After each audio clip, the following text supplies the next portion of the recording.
इमरान खान साहब अल्लाह के फजल व करम से बिल्कुल ठीक है। मैंने उनको पूछा है और मुझे उन्होंने कहा है जी आप दुआ करें, मैं बिल्कुल ठीक हूँ और इंशाल्लाह मैं पीछे नहीं हटूँगा अपने मिशन से। हमने फौरी तौर पे, मैंने अभी आईजी साहब भी यहाँ मौजूद हैं हॉस्पिटल में, हम सारे हॉस्पिटल में मौजूद हैं और मैंने अभी ऑर्डर्स किए हैं कि फौरी तौर पे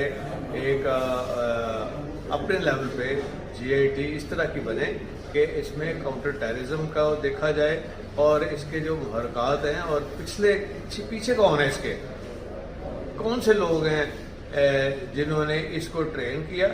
और लगता है कि एक नहीं दो बंदे हैं, लेकिन अभी हम देख रहे हैं उसके ऊपर। अभी जो जो चीज़ होगी तो मीडिया तक लाएंगे और इंशाअल्लाह ताला हम इनको कैफरे किरदार तक पहुंचाएंगे और ताकि पता लगे कि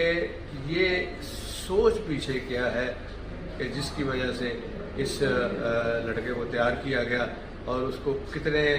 इन्होंने फंड्स दिए, कितने पैसे दिए और कहाँ से लेके आए, ताकि पहले उसने आके प्रैक्टिस की और कितने ही लोगों को ज़ख्मी किया है। और अल्हम्दुलिल्लाह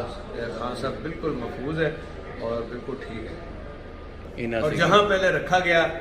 मीडिया में जो उसका बयान चला है, मैंने फौरी तौर पर एक्शन लिया है और तमाम थाने को सस्पेंड करके और सब के टेलीफोन मैंने लेके फोरेंसिक वालों के हवाले किए हैं। तो मुझे बताया जाए कि इनका ये जो थाने वाले हैं इनका कहाँ से रब्ता था और इस लड़के का कहाँ से रब्ता था और जहाँ इसने मोटरसाइकिल खड़ी की है और उसके रिश्तेदारों का क्या रब्ता था और किसके साथ रब्ता था।